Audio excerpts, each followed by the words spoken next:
जी बिस्मिल्लाहिर्रहमानिर्रहीम, अस्सलाम वालेकुम। मैं हूं बिलाल अहमद। उम्मीद है आप सब खैरियत से होंगे। पाकिस्तान तहरीक इंसाफ के सरबराह इमरान खान पर जो हमला किया गया आज लॉन्ग मार्च में कंटेनर पर, पूरा की पूरा ब्रस्ट जो है वो मार दिया गया और एक नहीं दो हमलावर थे। जो हमलावर पकड़ा गया है उसने जो बयान दिया है और जो तहकीकाती इदारे उससे पूछ रहे हैं और वो जो जवाब दे रहा है, बज़ाहिर वो ये कहता दिखाई दे रहा है कि जी उसको नाराजगी थी, इमरान खान पसंद नहीं था, वहां अजान होती है और यहाँ शोर करते हैं, यानी कि नाच गाना करते हैं, और इसी वजह से उसने खुद फैसला किया, अचानक से ये फैसला किया और उसने आकर इमरान खान पर हमला कर दिया। लेकिन ये बात इतनी सादा नहीं है कि आखिर अगर ये उसका इंडिविजुअल फैसला था तो उसको दूसरी मदद कहां से आई? दूसरा जो क्लाशनकोव थामा हुआ नौजवान था वो फिर कैसे उसके साथ अटैच हुआ? यही बात नहीं, बल्कि ये भी सबसे इंपॉर्टेंट है कि अगर एक आम आदमी जो घर पे बैठा हुआ है और अचानक से उसके जहन में ख्याल आता है कि कोई लीडर है जो यहाँ से गुजर रहा है और उसके घर के सामने से गुजरेगा और वो नाच गाना कर रहा है, तो सबसे बड़ा सवालिया निशान ये है कि उसको क्लाशनकोव किसने फराहम की, उसको पिस्तौल किसने फराहम की, उस वक्त उसके पास गोलियां कैसे आई। और फिर दूसरा ये बात सबसे इंपॉर्टेंट है कि वो अगर एक आम शहरी है, एक कारकुन भी अपनी जो क़यादत होती है उसके करीब नहीं पहुंच पाता, कंटेनर के करीब वो कैसे पहुंचा? यकीनी तौर पर ये वो अहम तरीन सवालात हैं जो बज़ाहिर वीडियो के अंदर जो दिखाई दे रहा है, लग ये रहा है कि वो काफ़ी नहीं है। इस मामले के अंदर इसकी तह तक पहुंचने के लिए मज़ीद तहकीकात दरकार होंगी, क्योंकि जिस तरीके से वो बयान दे रहा है सादा आदमी लग रहा है, और ये माजी के अंदर भी ऐसा होता रहा है। ये भी कहा जा रहा है कि जी जो पाकिस्तान तहरीक इंसाफ कराची से जो एमएनए हैं आलमगीर खान, उनका सिक्योरिटी गार्ड है और आलमगीर खान का भी स्टेटमेंट आ गया है। मामला इतना सादा नहीं है कि एक इंडिविजुअल उसको एक लीडर से नफरत हुई, इस किसी भी बुनियाद के ऊपर, सियासी तौर के ऊपर या वैसी उसको नफरत हुई कि अजान हो रही है। जो उसने अभी स्टेटमेंट आया है उसका मैंने पूरा स्टेटमेंट सुना है, उससे वो सवाल किया जा रहा है, लॉ इन्फोर्समेंट कर रहे हैं कि जी आपने इमरान खान पर फायरिंग क्यों की, आपका इनफरादी फैसला था, इज्तिमाई फैसला था। देखिए ये इस तरीके से लोगों को तैयार माजी के अंदर किया जाता रहा है। बेनज़ीर भुट्टो साहिबा के ऊपर भी अटैक हुआ, किसने किया किसने नहीं किया, आज तक अगर पकड़ा भी जाता तो सामने कोई चीज आनी नहीं थी। जिस नौयत का ये स्टेटमेंट दिया जा रहा है ये नाकाफी है मेरे ख्याल से, इसको मजीद प्रोब होना चाहिए और फिर ये प्रोब यानी कि तहकीकात के लिए इसका दायरेकार उन लोगों से शुरू करना चाहिए जो लोग ये कह रहे थे कि ये खूनी मार्च होगा। और फैसल वावडा जिनकी प्रेस कॉन्फ्रेंस हुई, और फैसल वावडा ने ये प्रेस कॉन्फ्रेंस करने से पहले बहुत सारे लोगों को पता था, सीनियर सहाफियों को पता था, पॉलिटिशियंस को पता था कि आज की एक धुआंधार प्रेस कॉन्फ्रेंस होनी है और फैसल वावडा ने करनी है। फिर एक सबसे बड़ा अहम सवाल यह था, पाकिस्तान टेलीविजन ऑपोजिशन को तो वो वैसे नहीं दिखाता, असेंबली के अंदर करनी कतराने की कोशिश करता है, लेकिन आम प्रेस कॉन्फ्रेंस को तो बिल्कुल नहीं दिखाते। बड़ा सवाल ये निशान ये है कि फैसल वावडा की प्रेस कॉन्फ्रेंस किस तरह बराह रास्त पीटीवी पर दिखाई जा रही थी। इसका मतलब यह था कि सब कुछ अरेंजमेंट किया गया था पहले से और सबको पता था। अगर फैसल वावडा ने यह बात पहले से कह दी थी तो फैसल वावडा तो नजूमी तो नहीं थे। यकीनी तौर पर फैसल वावडा को पता है कि किसने कहां से कौन सी चीज करनी है या उन्हें बताई गई थी।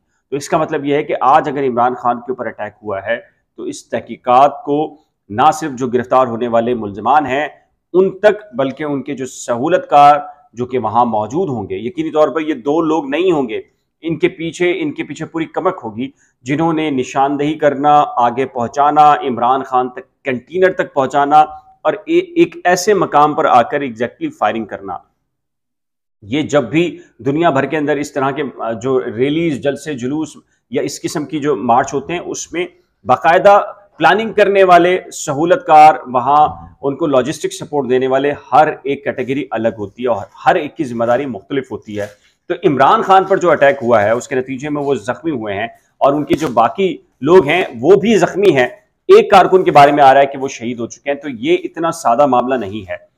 आपके इल्म में होगा कि बेनजीर भुट्टो साहिबा के ऊपर भी पहले कारसाज कराची के मकाम पर उनके ऊपर 2 ब्लास्ट किए गए और बदतरीन सूरत हाल वहां पर हुई और सैकड़ों जो दर्जनों जो कारकुनान है पीपल्स पार्टी के वो वहां पर शहीद हुए।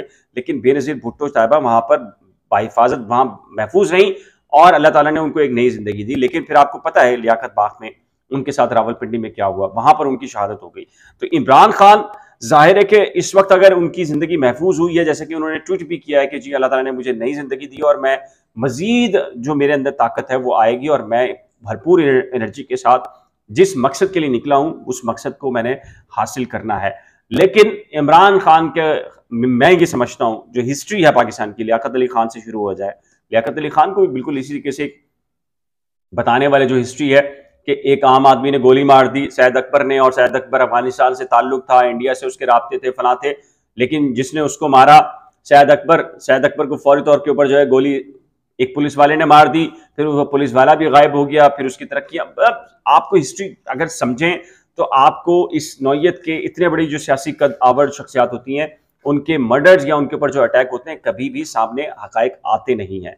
क्यों नहीं आते मेरा ख्याल है आपको भी पता है। इमरान खान जिस मिशन के लिए निकले यकीनी तौर पर उनकी जान वो अपनी जान हथेली में लेकर निकले हैं और जिस मकसद के लिए निकले हैं। अभी अब से चंद लम्हात कबल जो इमरान खान ने एक बयान जारी किया है, ट्वीट दिया, फिर फैसल जो खुद जख्मी हुए हैं सेनेटर फैसल हैं, उन्होंने खुद बयान दिया कि इमरान खान कदरे इसलिए महफूज हैं कि इमरान खान पहली चीज तो ये कि टांग में गोली लगी है, फौरी तौर पर तिब्बी इमदाद दे दी। दूसरी चीज ये कि इमरान खान की चूंकि फिटनेस ज्यादा अच्छी है तो इस वजह से वो सर्वाइव कर गए, उनकी ब्लीडिंग जो है वो कंट्रोल हो गई और इस तरीके से वो महफूज रहे हैं। अल्लाह ताला ने उनको एक नई जिंदगी दी है और वो एक जान का खतरे वाली कंडीशन से निकल गए हैं। लेकिन जो दीगर जो क़यादत है पीटीआई की, उनकी जानों को अभी भी खतरात लाग हैं। दूसरी तरफ एक बड़ा सवाली निशान, जैसे कि मैंने कहा है कि ये जो कातिल है मुबैना तौर पर जो पकड़ा गया है उसके बयान के अंदर हकीकत नजर नहीं आती। अगर उसको किसी ने पूरा की पूरा समझा कर भेजा हो कि अगर खुदा न खास्ता तुम पकड़े जाओ तो तुमने ये कहना है और अगर तुमसे ये सवाल हो तो उसके जवाब में ये कहना है, तो आम तौर के ऊपर जब इस तरह के मामलात में किसी को भेजा जाता है तो ये सब चीज़ें प्लानिंग का हिस्सा होती हैं। तो यकीनी तौर पर यह बयान नाकाफ़ी है कि जी वो इंडिविजुअल आया, फिर उसको यहाँ तक लॉजिस्टिक सपोर्ट किसने दी, फिर उसको क्लाशनकोव किसने दी, जिसके बाद टीटी थी उसको टीटी किसने दी, तो बड़े इंपॉर्टेंट क्वेश्चन है। फिर ये कि फैसल बाबड़ा को कैसे मालूम था पहले से कि ये खून आलूद होगा या शब खून मारा जाएगा या लोग मारे जाएंगे, कत्लेआम हो जाएगा, ये बहुत इंपॉर्टेंट सवाल हैं, इनको नज़रअंदाज किसी सूरत नहीं किया जा सकता। इस सिलसिले में आपकी राय क्या है, आप क्या महसूस करते हैं? नीचे दिए गए कमेंट सेक्शन में अपनी कीमती राय का इजहार जरूर कीजिएगा। एक नए व्लॉग के साथ जल्द मिलेंगे, लेकिन जाने से पहले एक रिक्वेस्ट है कि जी अगर आपने करंट अफेयर्स विद बिलाल और नई खोज को अभी तक सब्सक्राइब नहीं किया तो बराए करम सब्सक्राइब, शेयर, लाइक और बेल आइकन को लाजमी प्रेस कीजिएगा। खुदा हाफिज।